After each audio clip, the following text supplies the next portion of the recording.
Bonjour tout le monde, au nom des Jésuits of Canada. Hello, everyone. On behalf of the Jesuits of Canada, it is my pleasure to welcome you to the second session in our webinar series, Paths of Wisdom, Time-Tested Practices for Making Meaningful Decisions. Thank you for joining us, especially to those of you who are here for a second time. Before we begin, I will give a few instructions so that those who prefer the English can listen to the session in that language. So, welcome everyone. Now I'm going to give it.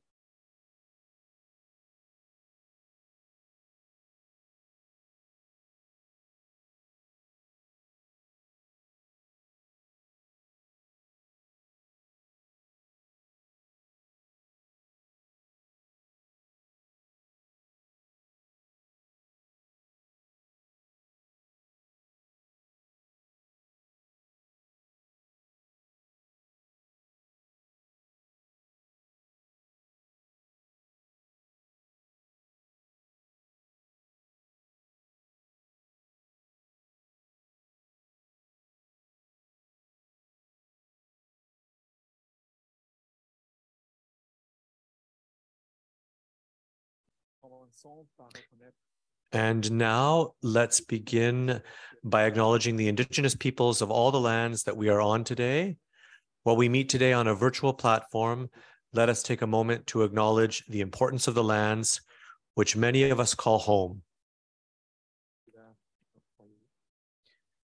We do this to reaffirm our commitment and responsibility in improving relationships between nations and to improving our own understanding of local Indigenous peoples and their cultures.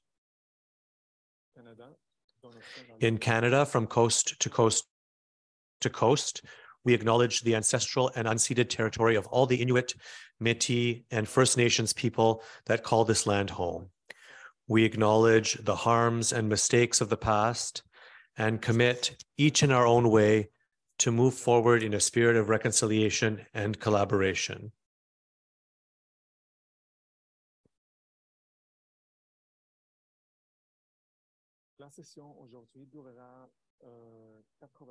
The session will be 90 minutes long.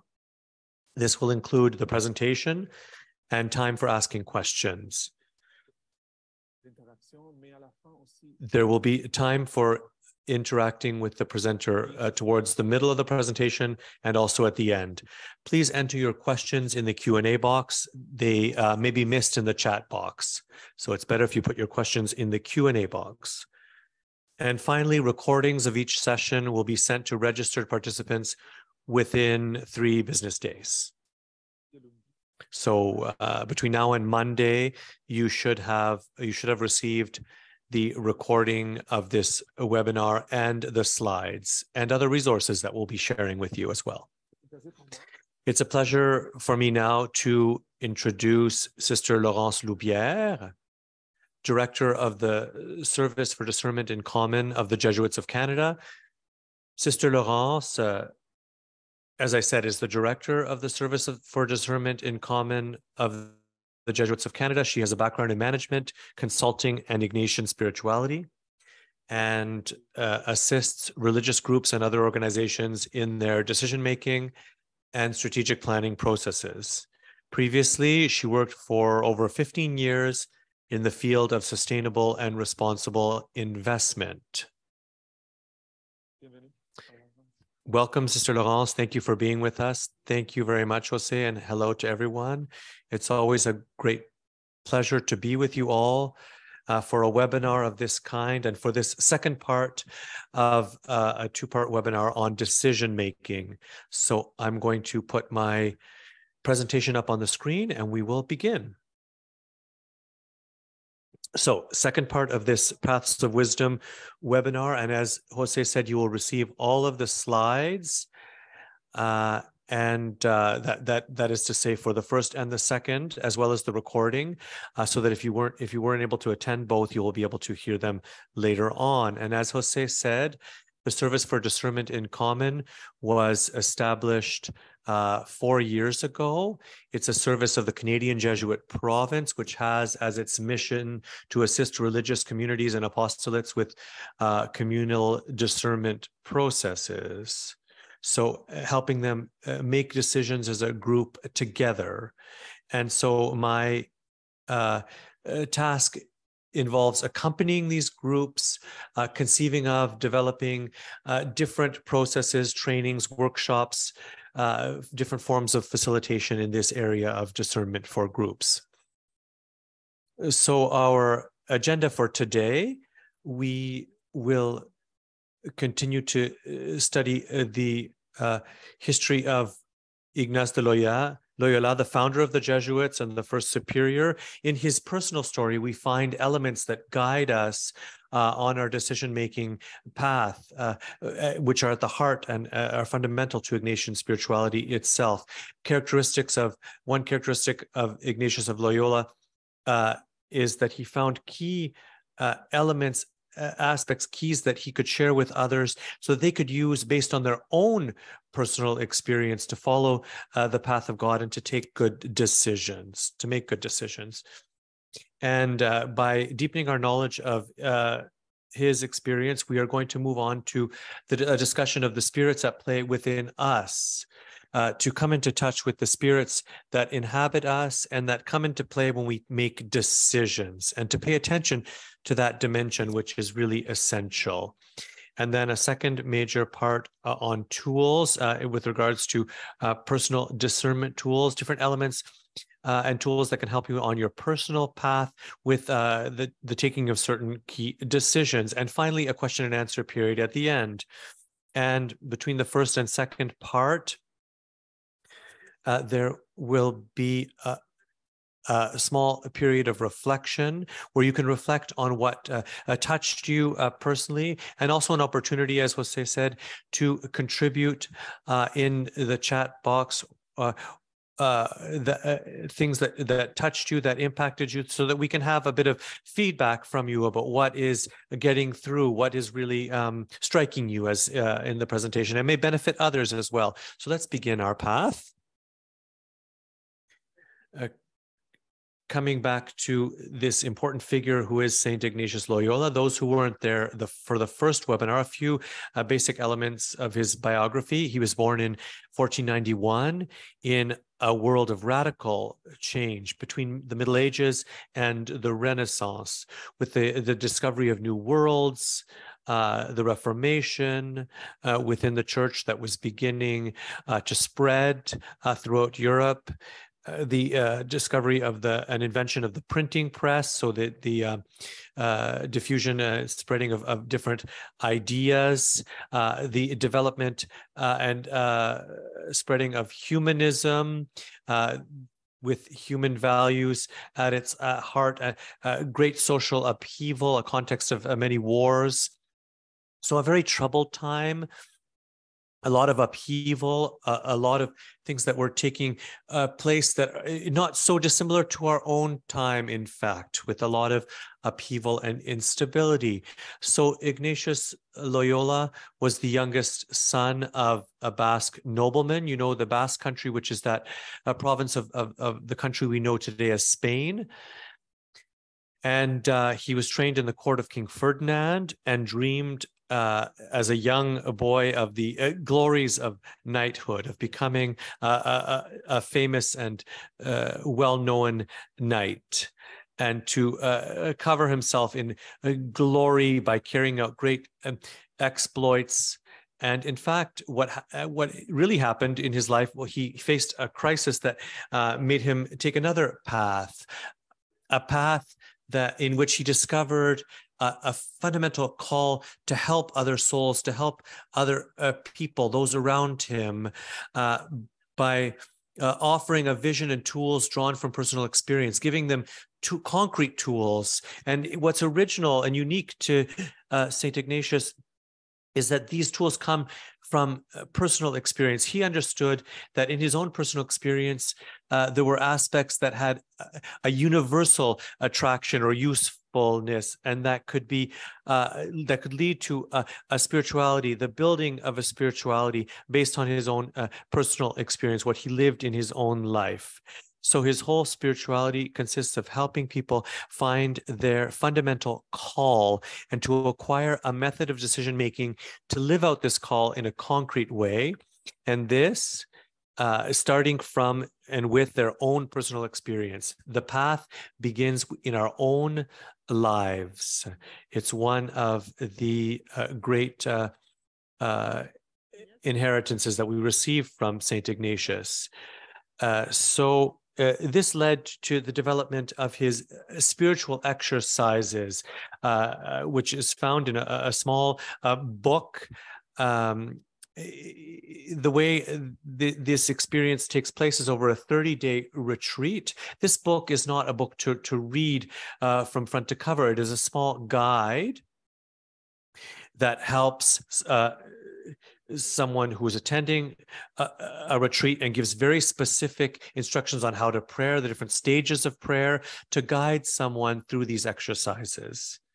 But at the heart of this approach, these spiritual exercises, the goal of this retreat is to help those who participate in these retreats to receive at the heart of their prayer this fundamental call, to receive and choose this fundamental call, and to choose to follow it, and to live orienting and ordering one's life according to that fundamental call.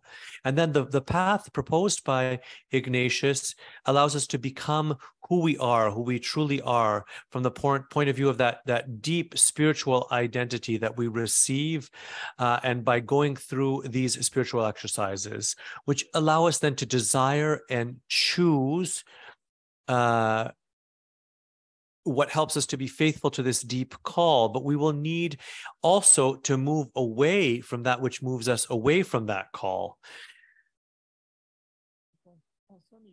So in summary, we will need to learn this method of choice making to advance along this path of faithfulness to one's true spiritual identity. And Ignatius, to help us along this path, proposed a certain number of rules or signposts for the discernment of spirits. And they're also presented in the spiritual exercises.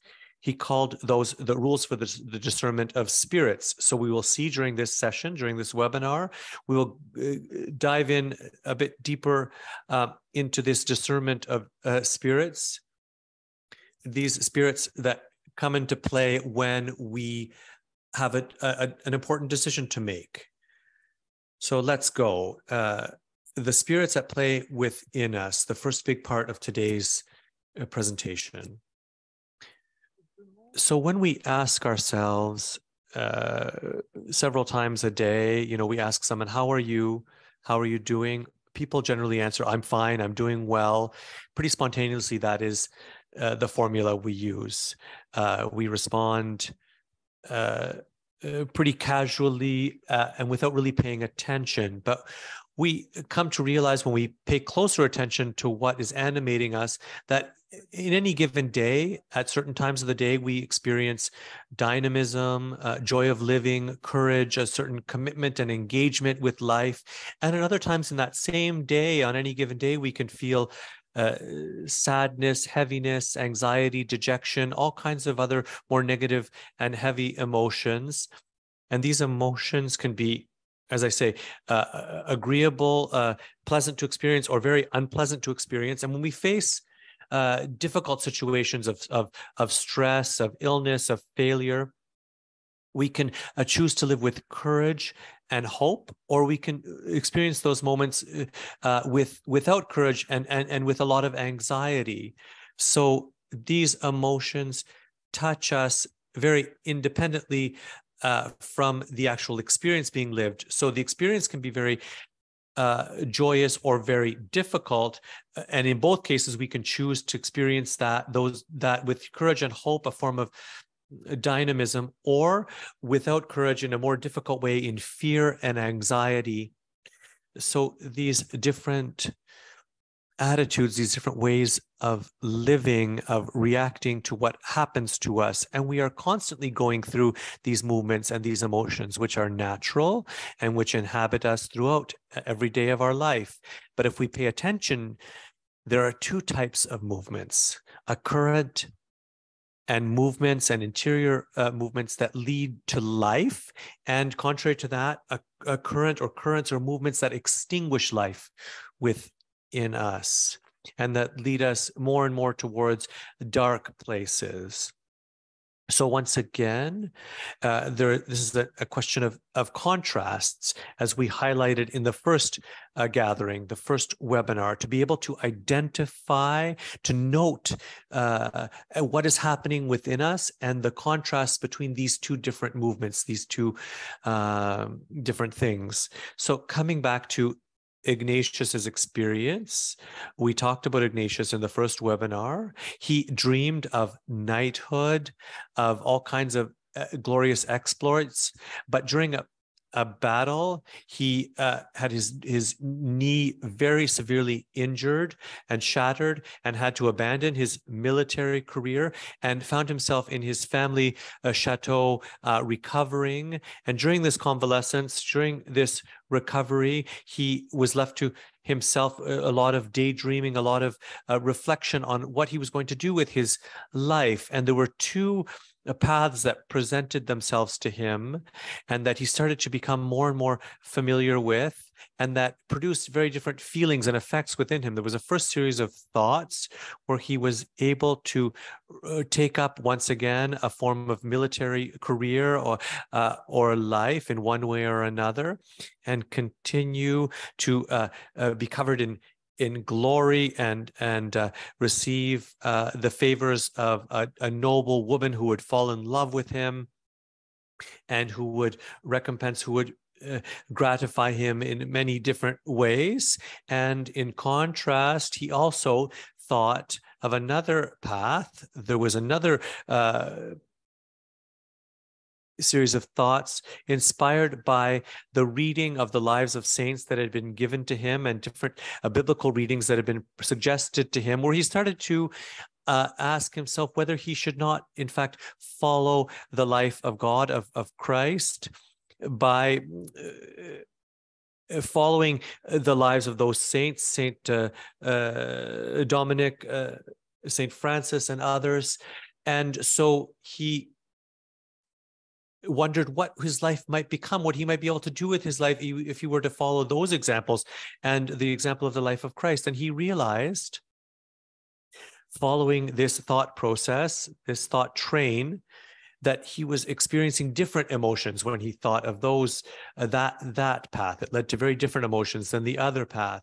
And so he came to this key insight. And a lot of the elements of Ignatian spirituality come from this key insight. This is the encounter with the contrast between these two perspectives. He realized that the perspective of obtaining glory in the human sphere from men and women becoming famous, receiving a lot of glory, was interesting. It gave him a form of joy and dynamism, but it was limited in time. At a certain point, that joy stopped and left him a bit cold, a bit dry, and without much dynamism left. In contrast, when he began to think of what he might be able to do if he were to follow Christ and to serve God, there he realized there was a joy of a completely different nature, which was much deeper and which lasted even after he had stopped thinking those thoughts. So a joy that was much more long-lasting, in contrast with a joy that stops and leaves you cold at a certain point. A little paragraph here in his autobiography, which sums up this moment. So Ignatius says himself, he then began to wonder at this diversity and to reflect on it. So the diversity meaning those two different perspectives, and to reflect on it, on them, realizing by experience that after certain thoughts, he remained sad, and after others, he remained joyful. And little by little, he came to know the diversity of the spirits that were stirring within him, one of the devil, the other of God. So the great originality of Ignatius was to make the connection between these internal states with the action of different spirits. So a joy that lasts, that continues with the action of the Spirit of God, versus a joy which stops and leaves you sad and cold at a certain point. Which is the action more of the demon, of the devil. So we are going to explore these elements more deeply now.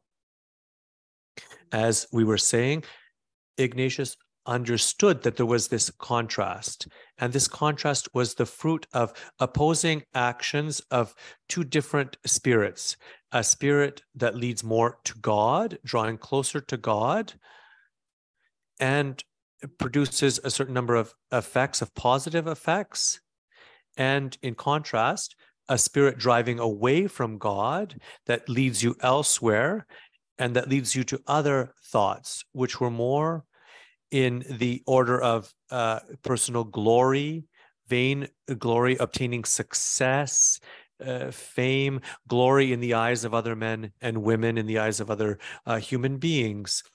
And so he started to experience more and more the effects of these different spirits, and started to build a method of discernment, of orienting oneself from the inspired by what these different spirits produced in terms of feelings.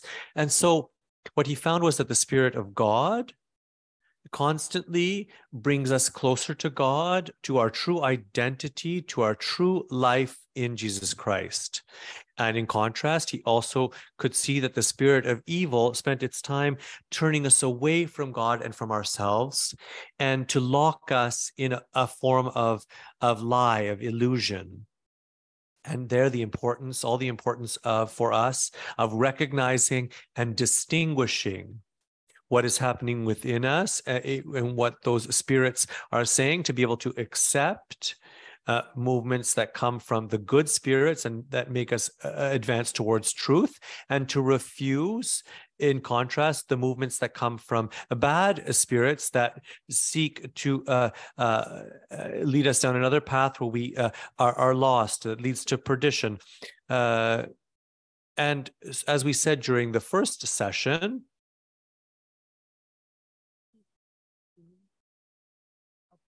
the importance of following paths that lead to a truth about our own lives, so that our life itself becomes true. So growing or not the truth of our life through the truth in our life, so that we come to an authentic self, who we truly are. And there are a number of steps that lead us to what approaches the most this kind of a truth. And it, as I said, makes us grow towards the truth of our life. And that's why it's so important to pay attention to the choice and the way we choose, the way we make our daily decisions. And here enters all the importance of these rules for the discernment of spirits, which are going to inevitably orient us if we pay attention to them. So the characteristics of the good spirit, we recognize them in a number of different positive elements in our lives. They are characteristics of the presence of the Holy Spirit in our life, which brings us always towards good things for us and for others, for those around us, and brings us closer to God. So the good spirit, its characteristics are that it invites and respects our freedom. It enlightens, it shows the truth, it encourages, it strengthens, it soothes, it gives confidence, it helps us to live in the present moment, it strengthens our faith, it grounds us in hope, it sustains love and openness. It builds unity and fraternity. It brings humility. It awakens us to joy and praise, gives a spiritual taste. It invites to conversion and to the recognition of our sin. and it opens to mercy. So all of these characteristics are hints that you can try to identify in your own lives to see how the good spirit acts in your life and invites you to advance. On the contrary, the evil spirit, its characteristics are that it constrains, it obliges, it binds in chains. It doesn't have the feeling of freedom of the good spirit. There's something that wants to keep us captive here. It wants to confuse us and deceive us. It wants to discourage and weaken us. It confuses and frightens. It plants fears. It worries us about the past and the future. It makes one doubt and plunges us into despair. It promotes selfishness and withdrawal. It divides, in families, in couples. It accuses. It makes one malicious. It locks one into pride. It makes one sad and bitter, leads to desolation. It blinds and hardens the heart, and it makes one doubt forgiveness. So you see all the elements on this list are the exact opposite of the elements on the previous list.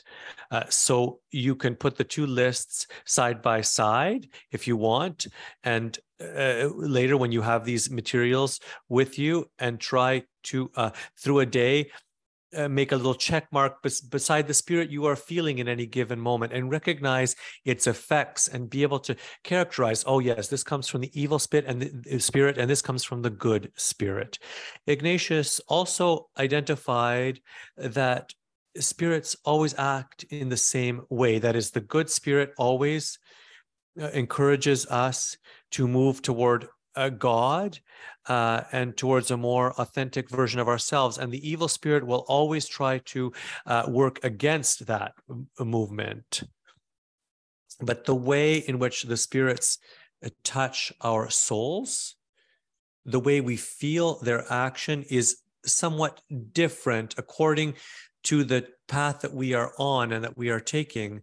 When we have chosen a path where we get closer to God and where we desire to live a life of following God, to be in service to God, and where we orient ourselves in that direction, that fundamental direction of our life is directed towards God, then in that moment, the good spirit will encourage, will give confidence, will incite, will inspire, and will remove obstacles. And in that case, the evil spirit will try to sting us. It will try to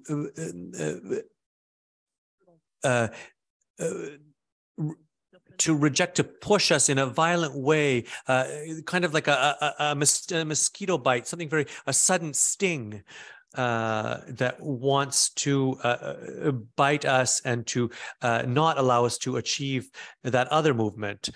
So the evil spirit we will experience it as stings or ideas that we are faced with rather brutally, and that discourage and worry and make us doubt and show us obstacles. For example, Ignatius himself says that when he made the decision to follow God, he had thoughts that came to him that said, you will never be able to hold to this your whole life. For the 70 years that you have left of your life, you will not be able to accomplish all of that and to hold to this path, stick to this path. You will have to stop.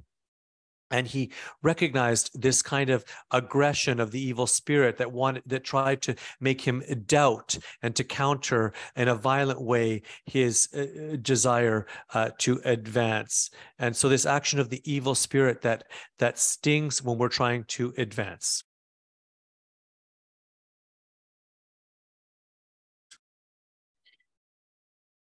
But if we decide that we want to distance ourselves from God, and like Ignatius says, if we decide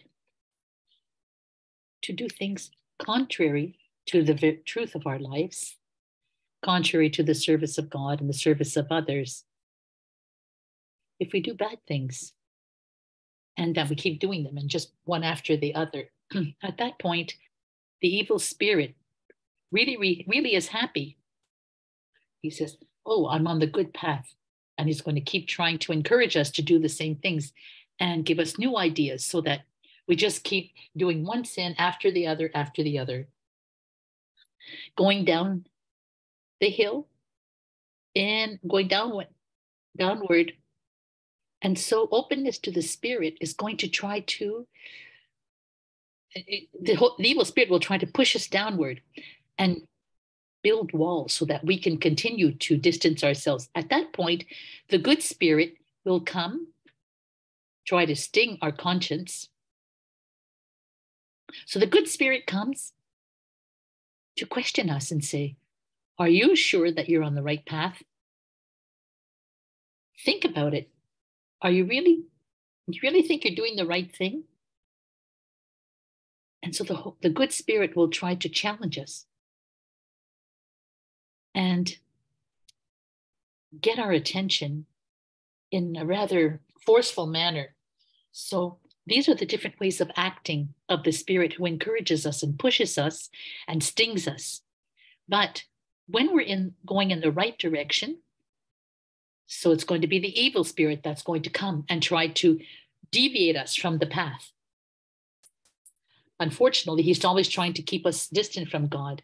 So it is the good spirit that is, like I said, is going to sting our conscience and help us to choose the right path. Now you will notice also the way that the ideas come to us are the ideas that are encouraging or help us, kind of like prod us forth a little bit very gently, or are these ideas unexpected and come and sting us again and reach our conscience? Just a little exercise that you might like to do is ask yourself, is my life really going in the right direction towards God right now? Because this is what we want to live, a life that is good and true. But it could happen that we would be on a path where we undertake or do things that are very keep us away. So which way is my life going now? We can ask ourselves, what path am I on? What did I choose to do? What are some concrete manifestations of the good spirit and of the bad spirit in my life in these last few days? Could be today, yesterday. So just try and see, and just take a minute to see and to look at if you felt a moment either from the evil spirit, from the good spirit, based on the description that I've given you so far.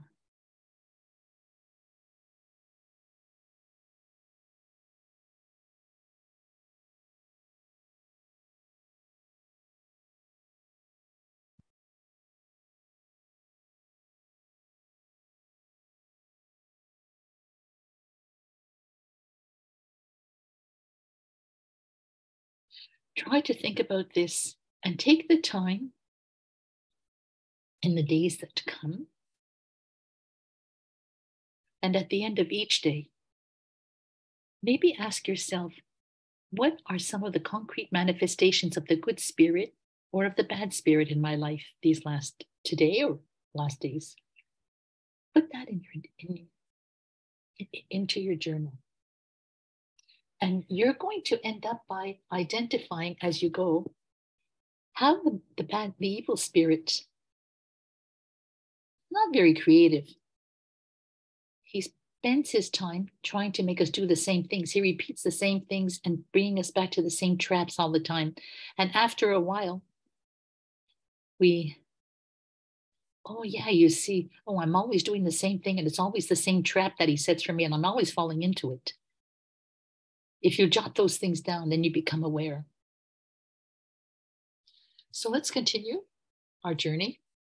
So there for the rules of Ignatius. Ignatius, in the rules, gives names to these manifestations of the spirits. And so we place ourselves at the different stages of our life, wherever we are at, in keeping with the Spirit. So Ignatius tells us, consolation is the time when we are guided by the good Spirit. We are consoled. These are times when we feel re-energized, and we're grateful for God, to God, for all that we have been given, the gifts that He gave us. And this is characterized by an increase in hope, of our faith in God, our love for neighbor. This is a state where we feel we are filled with life. We receive this life with gratitude, and we want to give it for the good of others. And this is the state in which God wants us to live. He wants us to be there, wants to make us happy. So we can be in consolation and be suffering, feel, particularly when confronted with situations where we see evil at work or people suffering, that is unjust suffering. We can suffer with them, and we can be angry because of sin, because of evil. A negative emotion such as suffering or anger can very well be a type of consolation, because we are fundamentally directed to go in the right direction, and it is only normal and good that we should be angry when we are confronted with injustice, when we are confronted with suffering, because these are not good things, and this is not what God wants for us. And therefore, there's a little nuance that you see between consolation and positive emotions that are inherent to this consolation, but there are more difficult ones too. But we could still be in a state of consolation. Anyway, if we are aligned with and consistent with the Spirit, the gift that we are on the right path, in times of consolation, we have to take decisions because we are guided by the good Spirit at that moment. And so it's an indication, because we have decisions to take, we can check and make sure that we feel consolation and we were able to take these decisions. But Ignatius tells us that what do we do in times of consolation? We give thanks, we take advantage of the moment, and we set in our memory the things that, the difficult things that you have been through, but you know that there are times of consolation sewn in between there. So we have to be careful that we can't hold on and grasp consolation, saying, you can't go, you can't go. No, God gives us consolation, and we are dependent upon God to continue to go forward. And yet, it's the opposite that happens when the opposite comes upon us, and it's the evil spirit that takes over. You feel that there's not so much energy, discouraged. There's a type of inner darkness. We're a little bit taken up by ourselves, and we feel separated from God and from others. Moments when we are no longer aligned in the perspective and aligned with the perspective we want to live. And Ignatius tells us, why do we get there? Like, what are the causes of this? Sometimes it could be our fault, because we voluntarily turn away from God, turn our backs to Him. And then we become sad. It could also be a type of challenge, trial, like we decide to serve God, but God allows us to live a little bit more difficult times, to make sure, kind of test us out to see if our resolutions are there for real, for good, or are we just there, temporarily. And also to become aware of our dependence upon God. In the same way, we have to realize that consolation does not come from us. And therefore, we should not seek to grasp, to hold on to it, to make it ours, make it our property, but to seek consolation for the sake of consolation.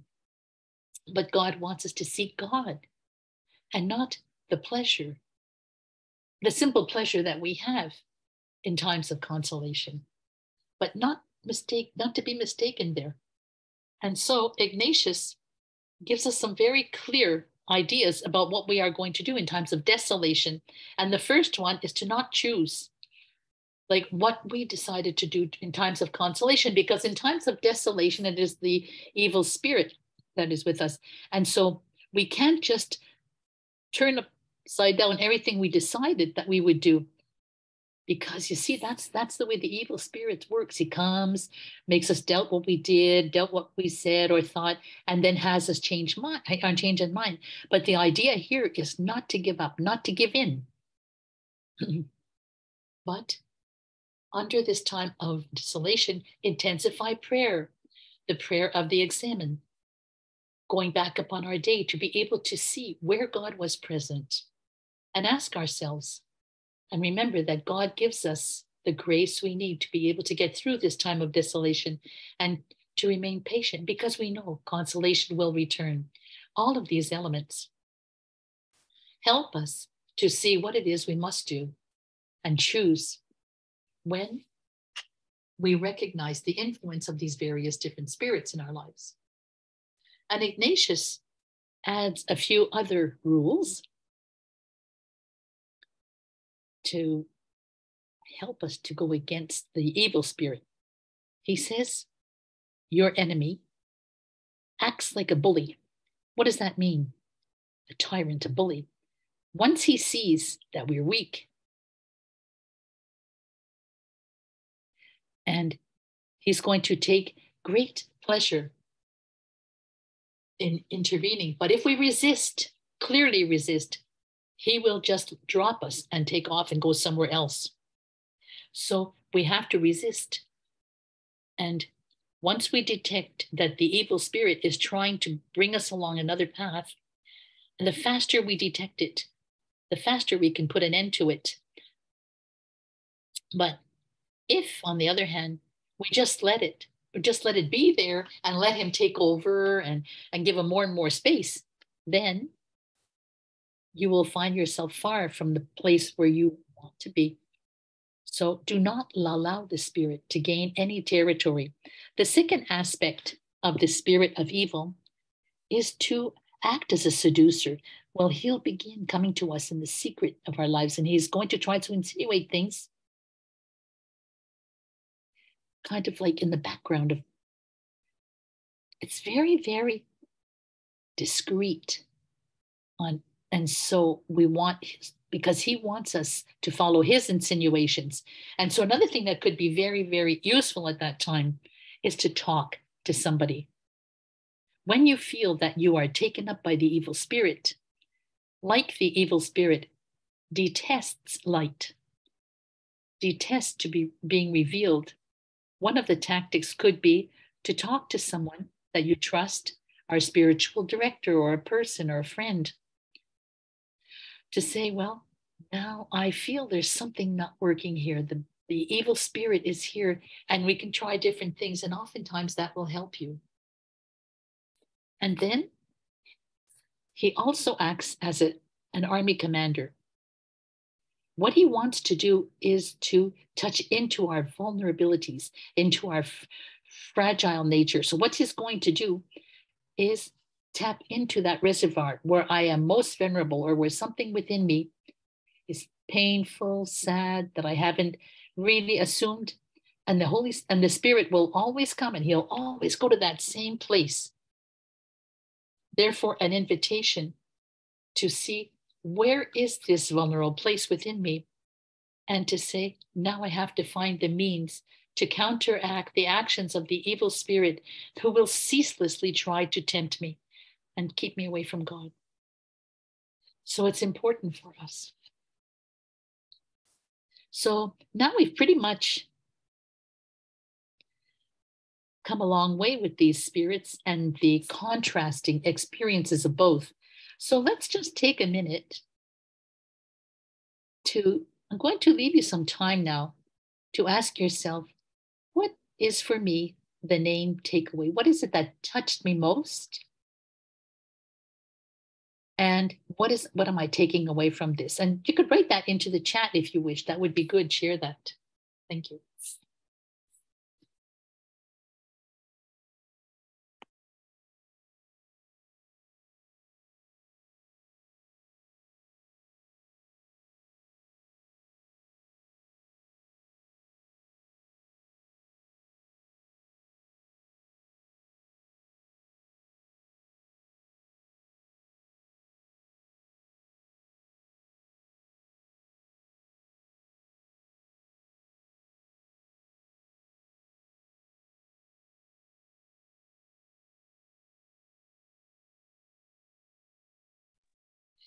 Okay, so the fact that we are conscious of our actions, aware,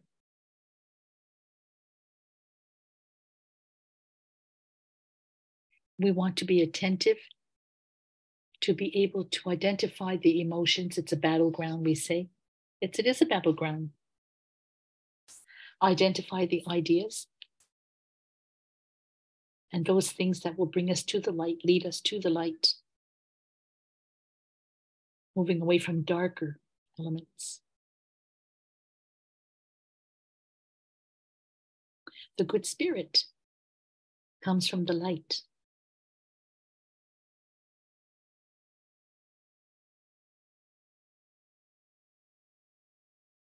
So we're talking here about the choices we have to make based on the strengths that we want to develop. Better understand what's happening in times of desolation. Please rewrite that in the chat, to be attentive to the good spirit.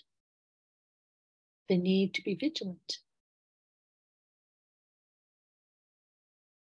Do we have to be honest about what is painful and what makes us feel ashamed?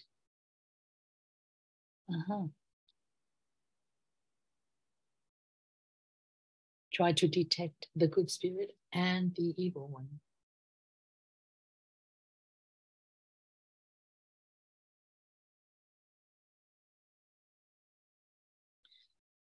Thank you for your contributions. And now we'll continue because time is moving on. So now let's go to this next part. Let's look at the tools for personal discernment.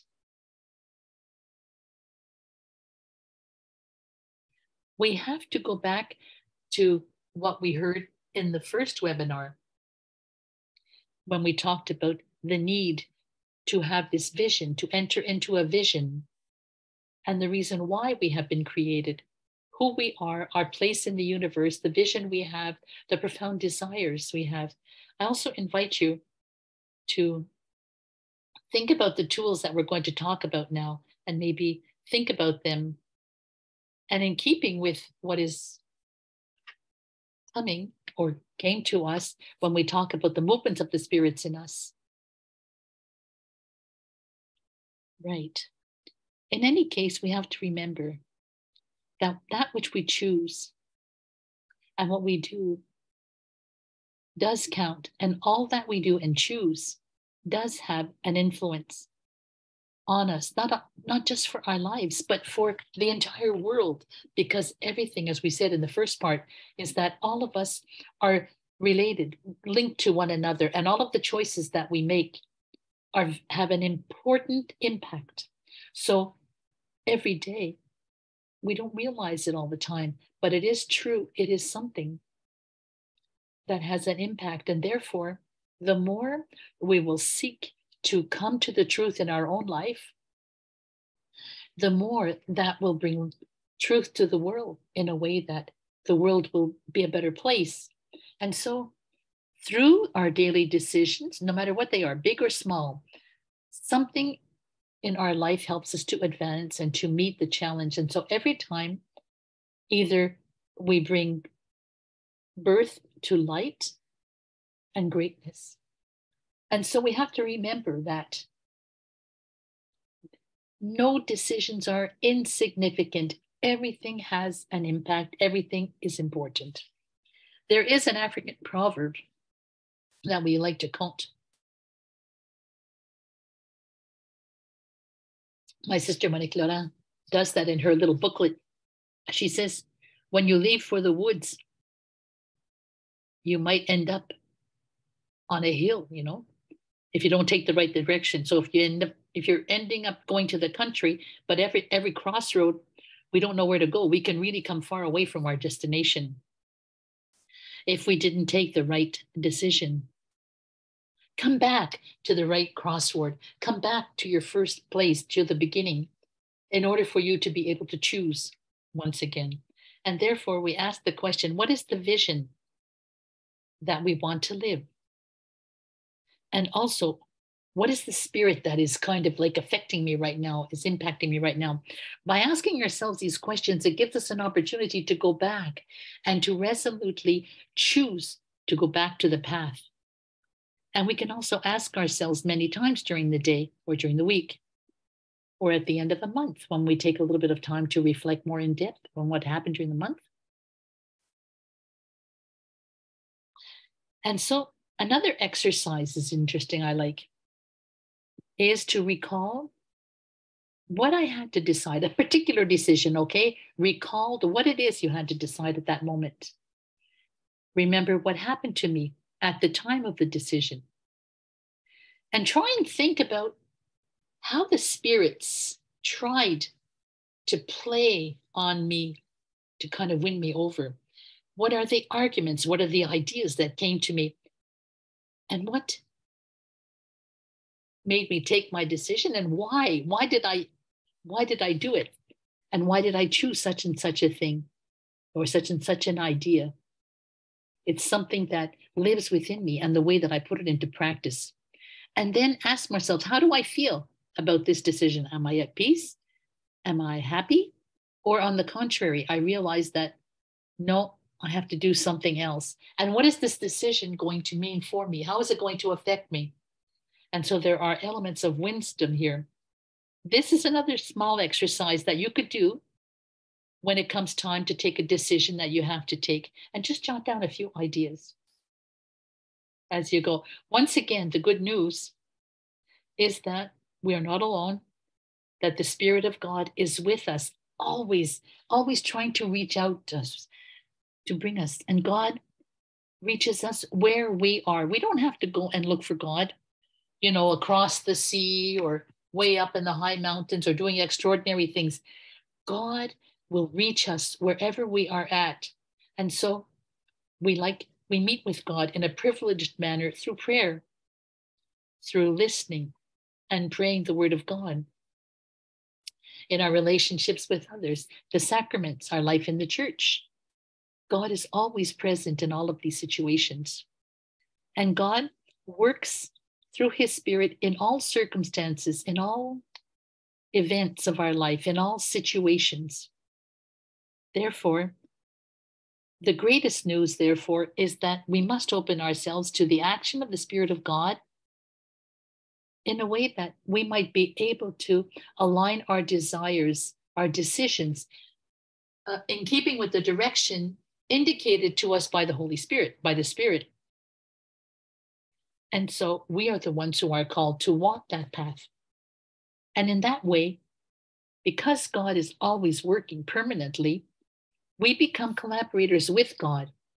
We are able to work with God. And that makes it possible for us to become who we truly are called to be. Not just collaborators of God, but true, authentic followers of Jesus. And the Spirit makes us more like Christ, in a way that we can become more and more similar to Christ, and allows us to bear fruit for the good of the others. As we said in our last webinar, we said Ignatius prayed, and his prayer invites us to be coherent, consistent in our lives with the profound call from God. And so he invites us, and this is something that we could ask as a grace, in any case, to watch over all my intentions, actions, and operations be purely ordered in order for your praise, your service, and your glory. This is a basic orientation for a life and the way that we can be authentic. So various tools that we can use for discernment. Well, prayer, spiritual direction, reviewing events, also how we use the scale of values that I presented to you the last time, and what can we do when we have to choose between two options. All right, so the first thing, prayer. That's obvious, right? In order for us to go forward in life and to be able to choose kind of in a good way, I have to be anchored in prayer, because the Spirit is the one who teaches us all things, teaches us to see with God's eyes, discernment of what is. And so it comes together for this prayer of preparation, the exercises, all of my intentions, my actions, my thoughts, everything revolve around God. And we can pray to Christ in the Gospels. We have the Examen prayer. We have the prayer of offering, of offering our lives, and also living a retreat, maybe 1 day, 2 days, even up to 30 days. Take time to stand back and to leave the big hustle and bustle. There are beautiful centers that are created exactly to receive people who just want to leave the craziness and just go and be with God. Allows them to come in contact with their life and live it in fullness. Another thing that might be very useful is spiritual direction. This is to be helped, guided. Find somebody who will walk with you, journey with you, won't be taking decisions for you or in your place, but who will listen to you and help you to try and focus in on what it is you are living, looking at the spirit, the good spirit and the evil spirit working, and so that we can take the proper decisions. And the fact that we are listened to is to be able to put words on our spiritual experience. It allows us to better understand, to better hear, to better give direction to our life.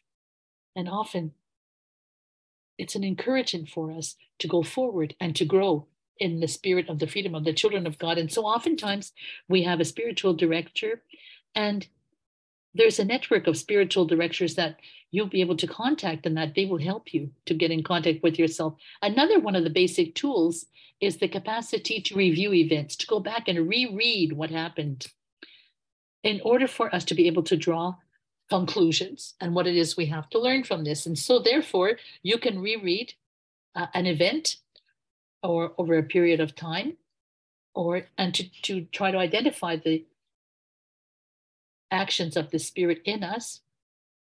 And so choose an orientation, a direction, and exercise your freedom.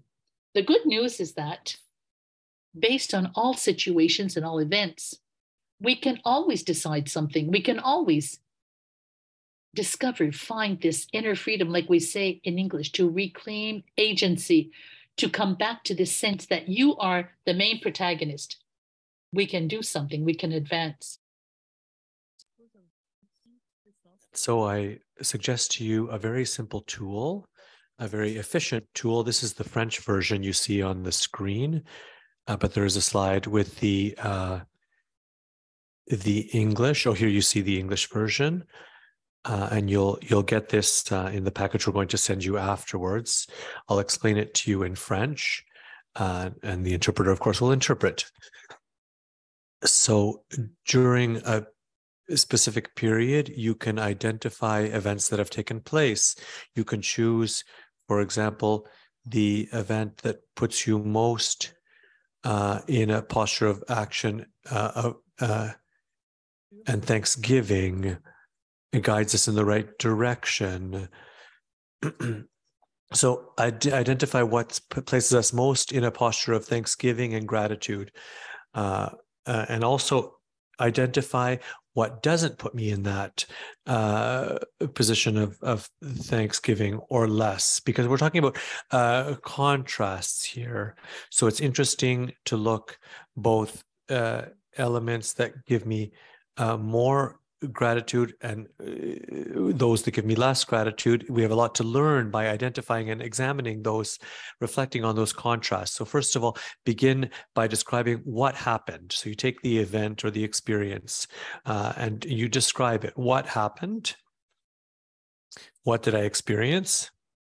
And then what are the feelings that inhabit me with regards to that event? Try to describe the emotion or the emotions that come up, that emerge in me. And then in the next step, try to understand why I feel this. Why do I feel those emotions? A lot of joy or a lot of sadness or anger? Try to understand bitterness. So we move to the understanding of that experience. But then we have to validate that our explanation, our comprehension, our interpretation is correct, because one can have an interpretation or a comprehension of an event that might be erroneous, or that might be off, distant from the actual truth, and you can modify one's interpretation. For example, if I answer in a very violent way, or I respond in a very violent way in a particular experience, my interpretation could be, oh, it's because that person hates me. But in fact, the true interpretation may be that that person was tired or was annoyed and does not necessarily hate me. So it's interesting to validate, to re-question, review whether one's interpretation, one's understanding really is true, really stands up to examination and reflection, so that it's founded in truth. And then from what one understands, and if that understanding is true, then we move on to what can I decide? What is the action I can take? What can I do? And you see, by following this path and these different stages, we realize that even for things that are difficult and where I don't feel like being grateful, there is something to be done. There is a decision to be made, and I can decide something with regards to that. So here you see it in English. And then to go a bit further, you remember that in the first part, the first webinar, I presented this tool, this scale of values that allows us to identify different levels in one's life and where things are taking place in each of those levels, and where I can intervene, where I can act.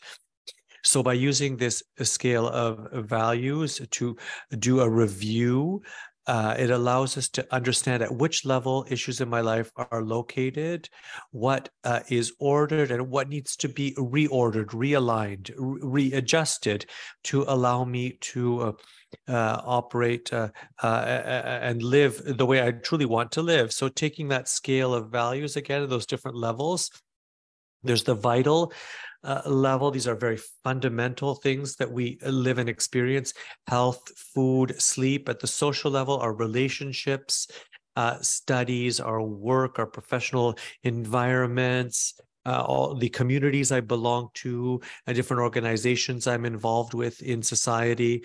At the cultural level, the cultural values that inform my way of being and living socially, cultural values of the country in which I find myself, in which I reside, but also my own way of looking at things, and the values that animate the couple, for example, I'm in, or other relationships. And then the personal level around choices and decisions, and the religious level, which has to do with my fundamental identity as a child of God, and the graces received in prayer as well. And Christ came to show us that our center of gravity is at this level up here, in this spiritual identity.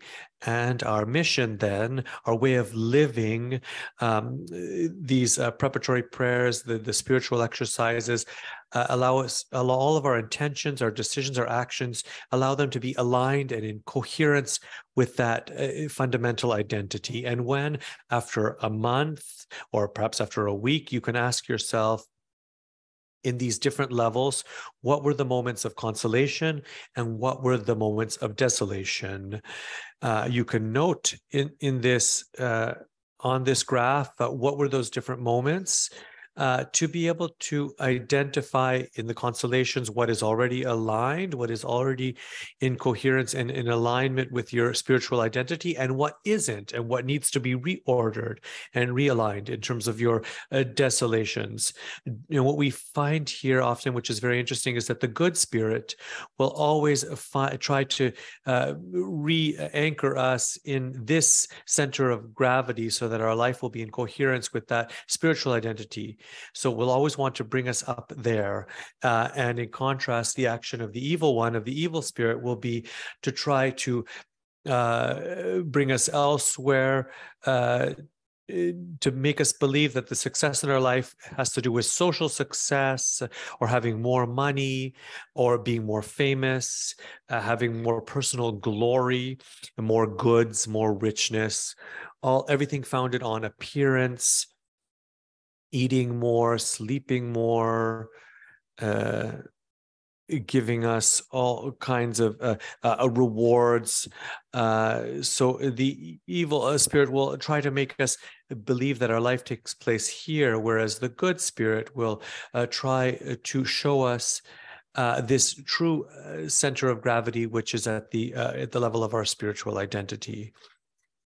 Another way to make decisions, another element to take into account is when we have a decision to make, an important decision, it can be important to come back and to place that choice in a framework that, with regards to alternatives. That is, do I do this or do I not do this? Do I choose this or do I choose that or do I not choose that?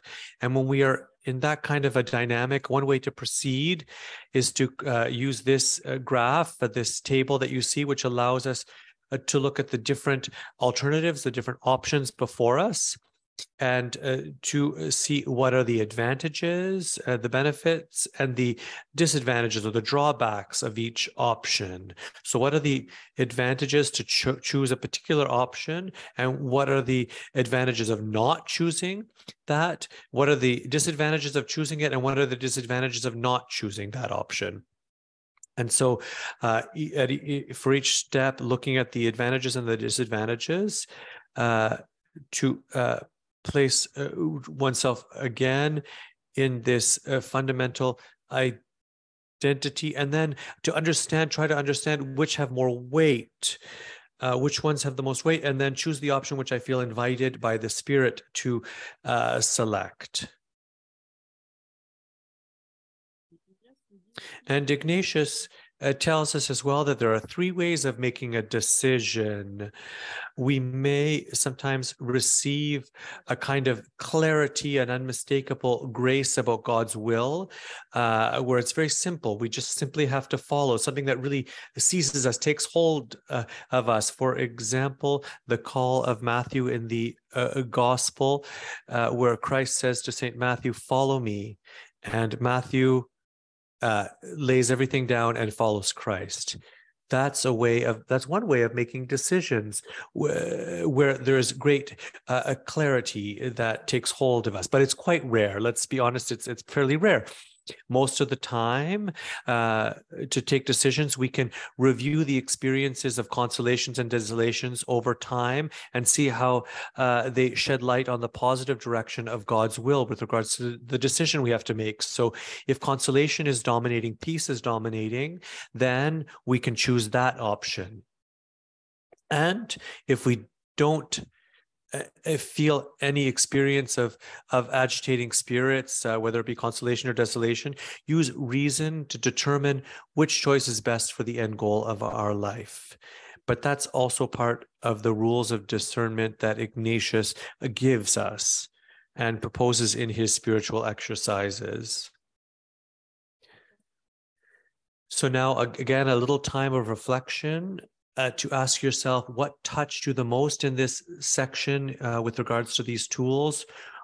What are your key takeaways? And if you already have questions, don't hesitate to put them in the Q&A box.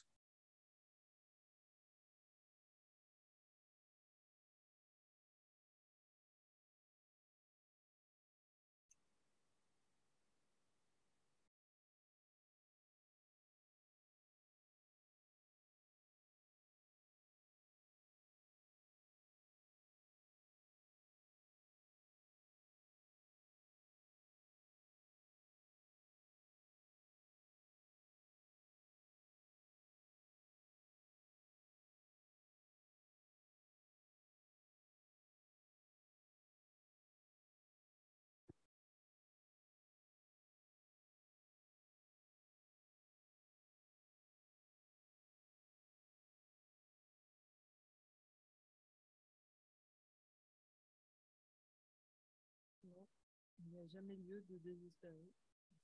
On a toujours possibilité d'agir.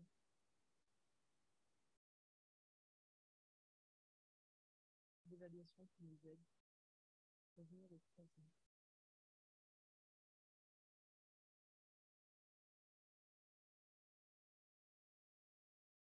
Sauf le type de réajuster. C'est possible de reprendre l'initiative.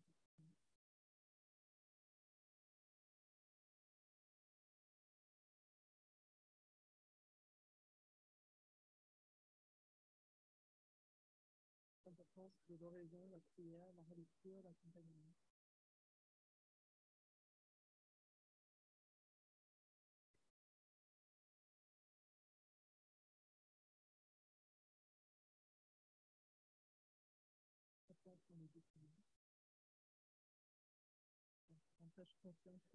Having confidence in our decisions. Yes, this optimistic vision of Ignatius with regards to everyone. We can be a source of good in any particular moment. We can incarnate the good in what we do, in the decisions we make.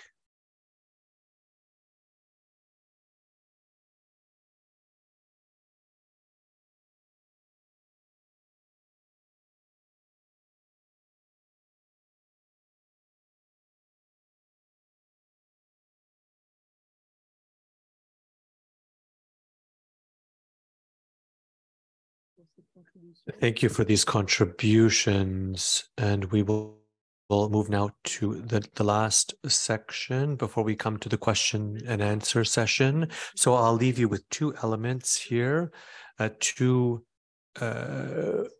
quotes or proverbs that are Ignatian in origin. Well, one of them at least is this first one: act as if everything depended on you. So be conscious of our own personal responsibility and our own choices. It depends on us to engage, to commit ourselves to this world, to give our lives and the talents and gifts that were given to us by God, to use them and to center ourselves in that orientation, and to trust as if everything depended on God. Trust in the implementation, that God will show the path step by step, that God is always there, will always encounter us, will lead us to where there are the greatest fruits for us to harvest, to live a good, a rich life full of meaning. So trust that God is always working in our favor, wants only to open the path for us, and that we, knowing that, can commit our lives to the good spirit. And then this second quote from Laudato Si, Pope Francis's encyclical, the text from our Pope, which says, "The Spirit of God has filled the universe with possibilities, and therefore, from the very heart of things, something new can always emerge." So God creates without all the time, in our hearts and in our world and in every person and in every instant, possibilities, and something new can come from this action of God. So remaining open to the action of the Spirit and to take steps following what the Spirit has shared with us. So in conclusion, the conclusion of these two webinars, you see that making decisions are grounded in a deep desire and a certain perspective. We're going to take good decisions if we're in a good perspective, a good point of view, when we're aligned with what we want to truly live, a deep desire to serve God and to give of our best in a world that has meaning. And this supposes to take these decisions, that we gather all of the relevant elements, researching and exploring the different options. It requires a commitment to prayer and listening, and to identify, know, and notice and understand the movement of the spirits within, and choose what leads towards more life. Choose the option that will allow us to live what we truly want to live. And then finally, making decisions is not so much problem solving as being led by the Holy Spirit, who always accompanies us. There you go. So that brings this session to a close. So please do not hesitate to ask any questions in the Q&A so that we can take time together to do questions and answers. Thank you, Sister Laurence, for this very, very rich presentation. And like Sister Laurence said, the time has come now to answer questions. And you can do that in the Q&A, not through the chat, through the Q&A button. And we will try to answer to all questions if time allows. So there are a few questions. The first one, what do we talk about when we talk about the evil spirit? What is the nature when we talk about sin, evil, and other inner strengths or unconscious forces that work in us? And what about the evil spirit? What about the adversary? So why do we talk about those things? Well, all of these definitions, says Laurence, is that there is the spirit of evil that is at work in the world. And we see this manifestation in times of war, in everything that goes against life is contrary to life. It is the spirit of evil that is at work, that guides us at that time and kind of like sets traps for us. And so it's a very important time where, you know, evil does exist. Evil is at work and it tries to act in our life. So we try to identify this action of the evil one and to be able to overcome them. And all of these elements speak of the reality of evil in the world, and it's in our hearts too. A question in the same lines. Is it a question of black and white, we ask? You know, evil, good, the spirit of evil, spirit of good. What about, like, how do we distinguish between the good and the evil? Yeah, you can say it's black or white, says Laurence. There is the spirit of the evil one and the spirit of God. And they're in a kind of like spiritual combat. And this is the process of Ignatius that is going to take these two forces that are really opposed to one another, in opposition. But the resurrection of Christ and our Christian hope says that the spirit of evil has been overcome. God has had the last word, and it is the resurrection that makes up our Christian life and transforms the world. And yet evil remains at work, even if ultimately speaking, Christ did overcome sin and evil by his resurrection. This evil is still at work. And there can be emotions where we would have positive or negative sentiments, and we can feel different things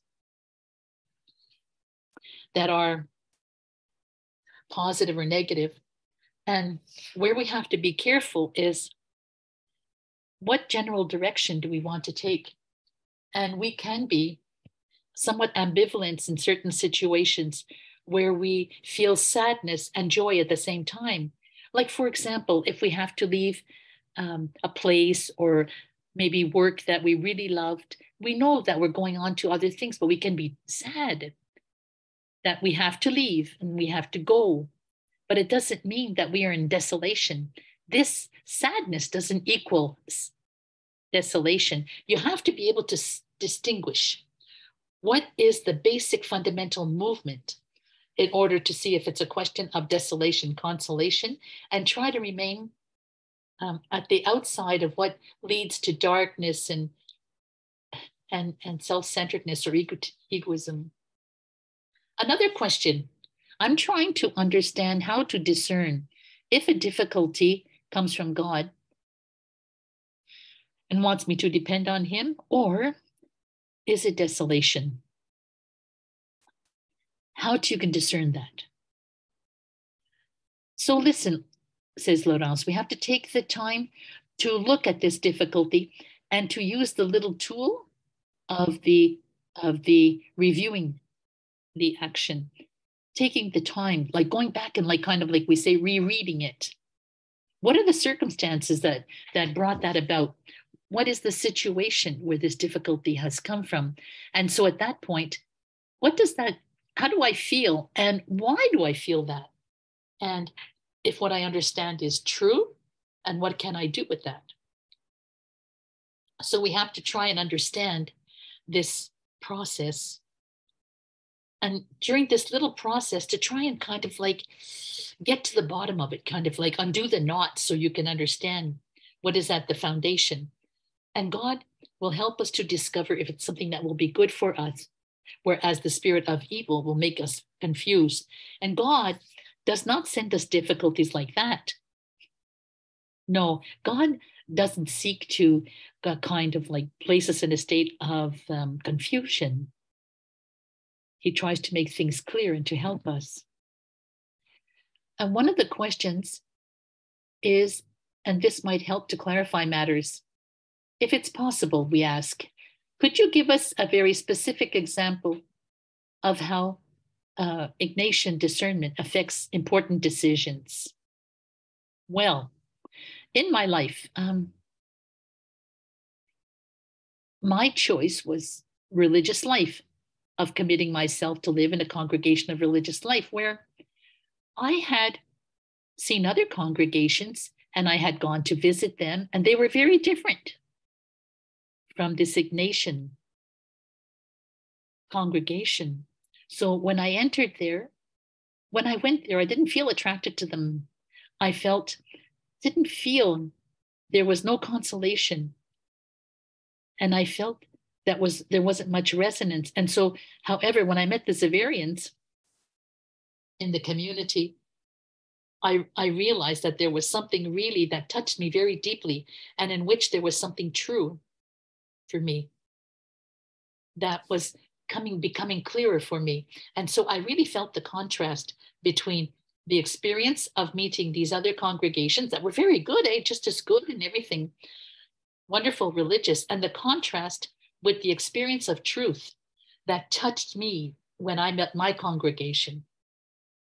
That's where I felt that was really where I belonged. And so this is something that happened, but there are other experiences in my daily life, experiences of faith and of work. And to say, well, there really is something here that is good, true, and that resonates, right? And is right on, with the spirit. But those are criteria also that come to the fore at these times of discernment. So Jose says a lot of authenticity in the decision making. There's a question here, says Jose, not too concrete, but it might help a little bit in giving an example.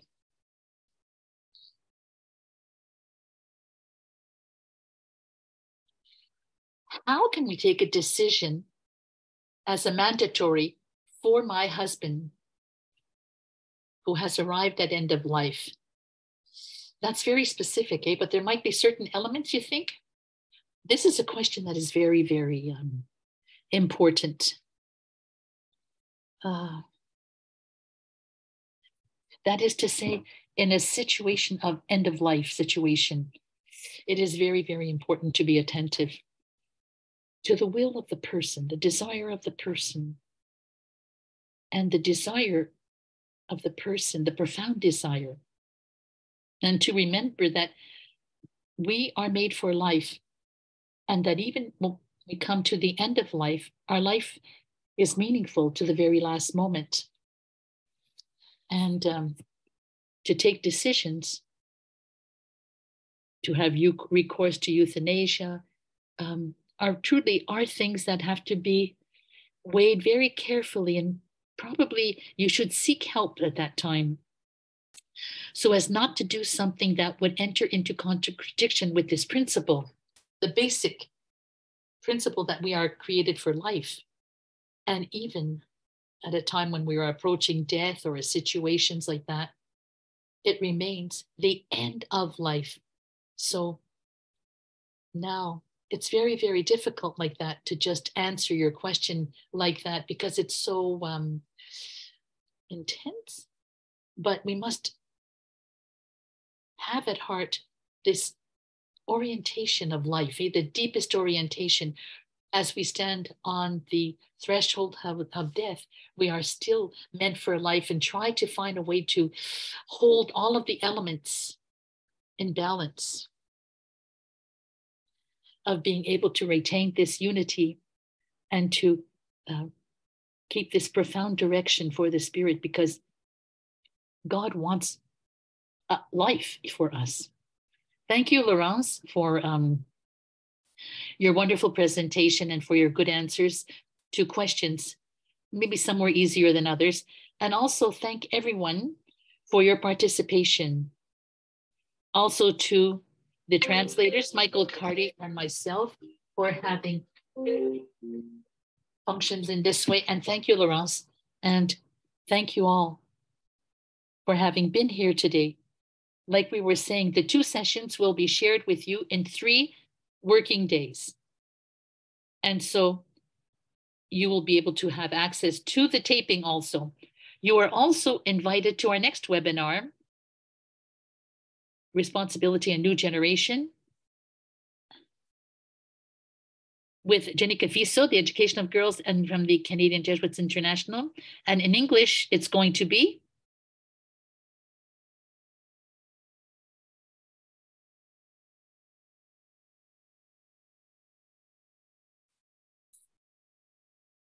And just to conclude, please do not forget to answer the little survey that we are going to send. So thank you, Laurence, and thank you for everybody.